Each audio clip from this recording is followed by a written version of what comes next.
कांग्रेस के रुकने पार्लियामेंट कोमट रेड्डी वेंकट रेड्डी ने टीआरएस हुकूमत पर सख्त बरहमी का इजहार करते हुए कहा कि कोरोना की दूसरी लहर के दौरान टीआरएस हुकूमत खामोश तमाशाई बनकर अवाम की जिंदगियों के साथ खिलवाड़ करती रही। कोमट रेड्डी वेंकट रेड्डी ने एम्स और सरकारी अस्पताल के लिए ऑक्सीजन सिलेंडर्स का अतिया दिया। इस मौके पर मीडिया से बात करते हुए उन्होंने रियासत में कोरोना वायरस के फैलाव के तनासुर में कोरोना इलाज को फौरी तौर पर आरोग्यश्री में शामिल करने का मुतालबा किया। उन्होंने तनकीद करते हुए कहा कि चीफ मिनिस्टर KCR गांधी अस्पताल का दौरा करते हुए ड्रामा किया है। कोमट रेड्डी ने इल्ज़ाम लगाया कि गांधी अस्पताल में रोजाना 70 अफराद की मौत हो रही है, जबकि इन अमवात को 40 से कम बताया जा रहा है। ప్రతి వార్డులో 50 మాస్కులు చొప్పున N95 మాస్కులు కూడా వారికి ఇవ్వడం జరుగుతుంది. దాంతోపాటు ఈరోజు మధ్యాహ్నం రాజీవ్ గాంధీ గారి వర్ధంతి పేరు మీద గవర్నమెంట్ హాస్పిటల్లో 500 మందికి అన్నదాన కార్యక్రమం కూడా చేస్తున్నాం.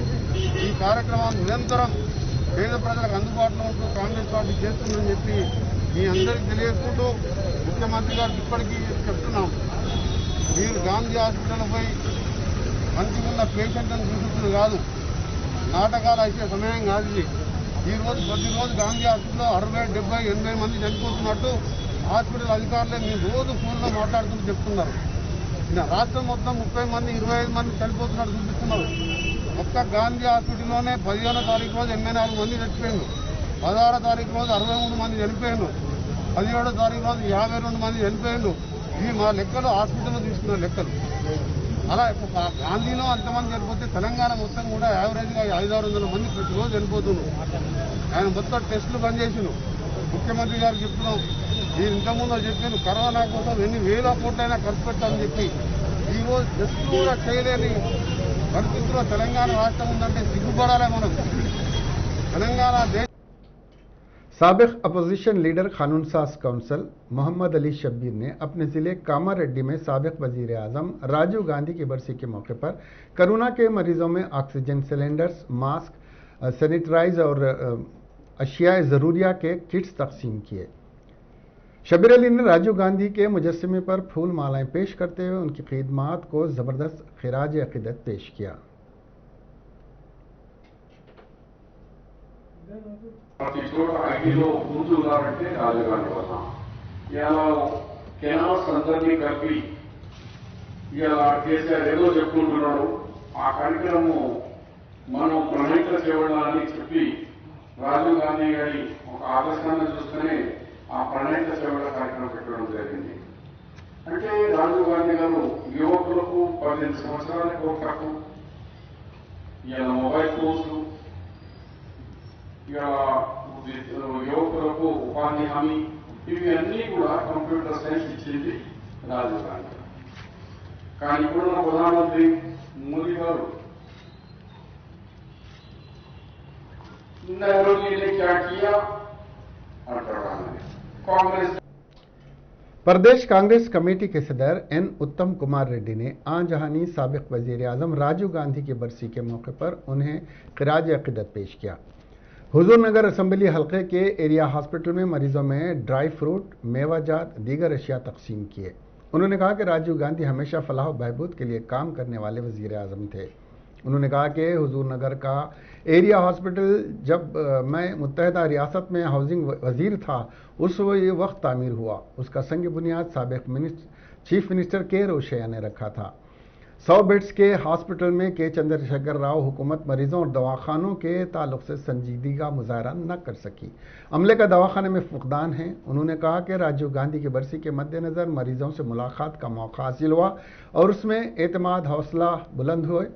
हुकूमत इस दवाखाने की मखलूआ जायदादों को पुर करते हुए इलाज की मेयारी सहूलियात फराहम करे, उन्होंने मांग की।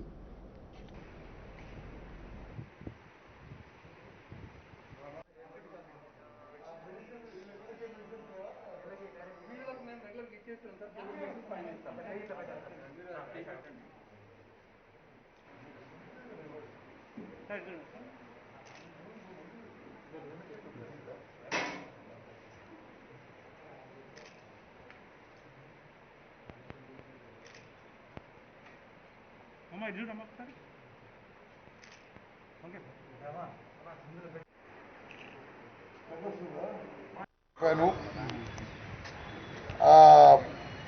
మీరు జిల్లా మినరల్ ఫండ్స్ రాజకీయ ప్రయోజనం కోసం ఉపయోగించకండి, ఇటువంటి వాడికి ఉపయోగించామని చెప్పి మరి ₹1.5 కోటి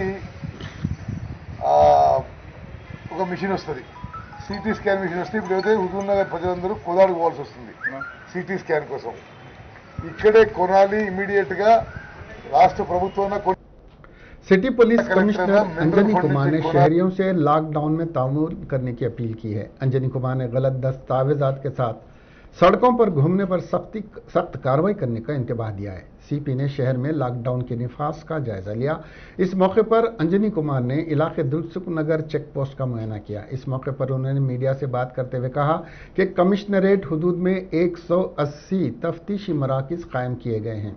उन्होंने कहा कि लॉकडाउन के दौरान सिर्फ उन अफराद को छूट दी जाएगी जिन्होंने इसके लिए इजाजतनामा अपने पास रखा होगा। वाज़ेह है कि सुबह 10 बजे के बाद गैर जरूरी तौर पर बाहर आने पर गाड़ियों को जब्त करने की डीजीपी महेंद्र रेड्डी ने हिदायत दी थी और उन्होंने लॉकडाउन के दौरान कॉलोनियों और मसरूफ सड़कों पर पुलिस की निगरानी में इजाफा करने की भी हिदायत दी थी। रोड है हैदराबाद के लिए, इस रोड में एम्बुलेंस का मूवमेंट बहुत ज़्यादा है, इसेंशियल आइटम्स को लेके भी मूवमेंट बहुत ज़्यादा है।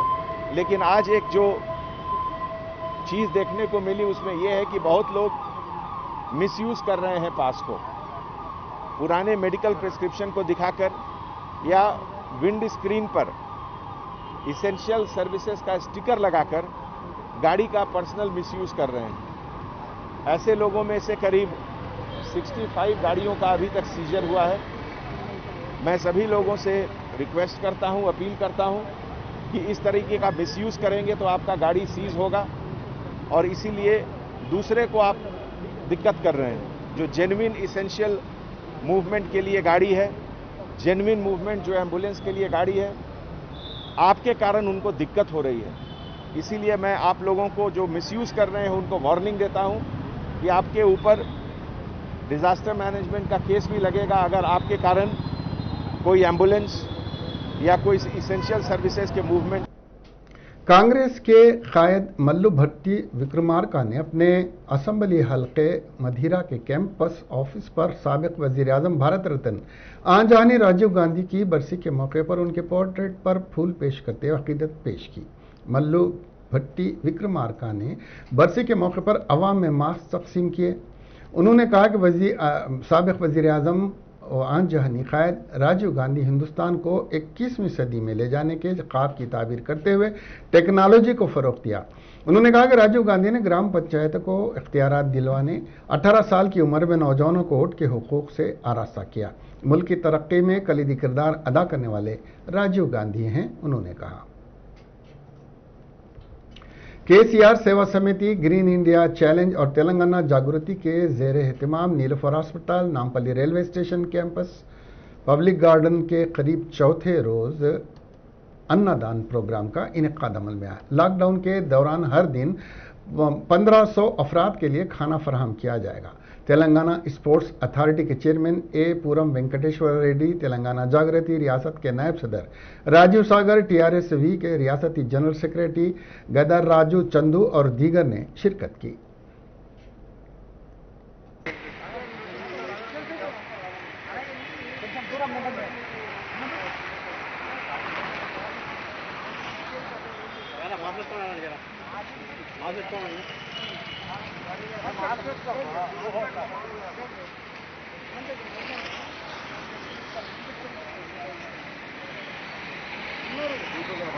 మన డాక్టర్లు మన ప్రభుత్వం చేస్తున్న కృషిని అందరూ మెచ్చుకొని ఈరోజు మరి వివిధ రాష్ట్రాల నుండి వైద్యానికి మన దగ్గరకు వచ్చి కోలుకొని వెళ్తా ఉన్నారు.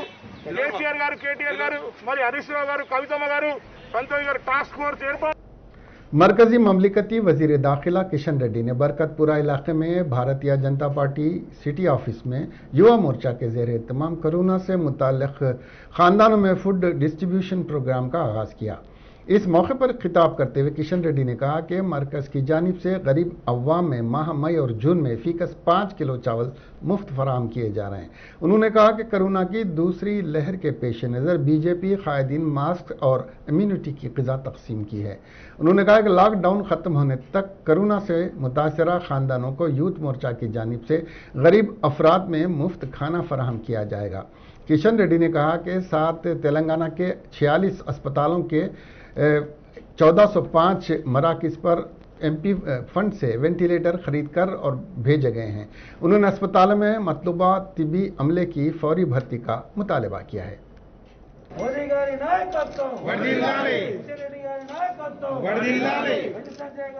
కావలసినటువంటి సిబ్బంది నియామకం కానీ లేక ఉన్నటువంటి సిబ్బందికి ట్రైనింగ్ శిక్షణ ఇవ్వడం కానీ చేయాల్సిందిగా కోరుతా ఉన్నాను। ఈరోజు ఎంజీఎం హాస్పిటల్ వరంగల్లో సిబ్బంది కొరత కారణంగా మేము పంపించినటువంటి 50 వెంటిలేటర్స్ రూమ్లో వేసి తాళం వేశాం, ఉపయోగించడం లేదు। కాబట్టి నేను ప్రభుత్వాన్ని కోరుతా ఉన్నాను, ఈ వెంటిలేటర్స్ లేక కాన్సంట్రేటర్స్ లేక ఆక్సిజन सिलेंडर्स। एक 17 साल के लड़के ने 63 साल खातून का कत्ल करने के बाद रेप कर दिया। यह घिनौना वाकया रियासत आंध्र प्रदेश के जिले प्रकाशम के तेंगतूर मंडल में पेश आया। मगरबी बंगाल से ताल्लुक़ रखने वाला लड़का खातून के खेत में काम करता था। 14 तारीख को काम करने के दौरान खेत में लड़के का खातून से झगड़ा हुआ, जिसके बाद बरहम लड़के ने खेत में काम करने के औजार से खातून पर हमला कर दिया और उसके बाद गला रुमाल से दबाकर उसका गला घोटने के बाद उसने खातून के सर पर पत्थर डाल दिया। कत्ल के बाद मुलजिम ने नाश के साथ रेप किया। तेंगतूर पुलिस ने लड़के को गिरफ्तार करके जुवेनाइल कोर्ट में पेश कर दिया है। रियासत आंध्र प्रदेश में कोरोना से मुतासिर शौहर बीवी ने इज्तिमाई तौर पर खुदकशी कर ली। यह वाकया जिले कृष्णा के पीड़ाना में पेश आया। 40 साल प्रसाद और 36 साल भारती ने अपने मकान में फांसी ले ली। खराबी सेहत से मुतासिर होने पर उन्होंने पिछले हफ्ते कोरोना के टेस्ट करवाए थे। उनकी रिपोर्ट पॉजिटिव आई, जिसके बाद वो दोनों काफ़ी परेशान थे और उन्होंने ये इंतहाई इक़दाम किया। कालापत्थर पुलिस स्टेशन हुदूद में वाक़े इंदिरा नगर में सैयद खलील मौज़म सुबह 5:30 बजे नमाज फजर पढ़ने के लिए घर से निकले। उन्होंने घर को ताला लगाया और नमाज पढ़ने चले गए। जब वो वापस आए तो उन्होंने घर का दरवाज़ा खुला पाया। उन्हें शक हुआ है कि कुछ गड़बड़ हुई है। अंदर जाकर देखा तो उनकी अहलिया के 5.5 तोले सोने के 2 नेकलेस, चूड़ियाँ और बालियाँ गायब थीं। खलील ने फौरी कालापत्थर पुलिस स्टेशन में इसकी रिपोर्ट दर्ज करवाई। पुलिस ने रिपोर्ट दर्ज करके CCTV फुटेज देखी तो कालापत्थर इलाके का रोडी शीटर मोहम्मद फरीद उसमें नजर आया। पुलिस ने फरीद को तहवील में लेकर उसके कब्जे से मसरूखा जेवर बरामद कर लिया। फरीद के खिलाफ पुलिस में 16 मामलात दर्ज हैं। 5:30 के हम सुबह नमाज देने को जाते ना, जाते जाते दरवाजा नजीक करके निकल गए। हम नमाज पढ़ के फिर सुबह आ गए तक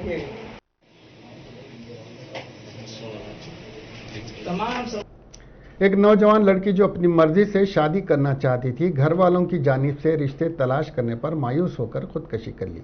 तफसीलात के मुताबिक वाक़या ज़िले महबूब नगर के मुद्दुरू गांव में पेश आया। इस वाक़े में 20 साला सुनीता अपनी मर्जी से शादी करना चाहती थी। उसके घर वालों ने शादी करने पर इसरार करते हुए उसके लिए रिश्ता तलाश करना शुरू कर दिया था। इस दौरान सुनीता को मालूम हुआ कि रिश्ते के लिए कोई इसको देखने आ रहे हैं, जिस पर वो परेशान हो गई और जुमेरात के रोज़ जहरीली अशिया का इस्तेमाल करते हुए खुदकशी की कोशिश की, जिसके साथ ही उसकी तबीयत बिगड़ गई। घर वालों ने वनपर्ती के एक अस्पताल में शरीक करवाया, जहां उसकी मौत वाक़ हो गई। पुलिस ने इस सिलसिले में केस दर्ज कर लिया और नाश को पोस्टमार्टम के बाद विरसा के हवाले कर दिया।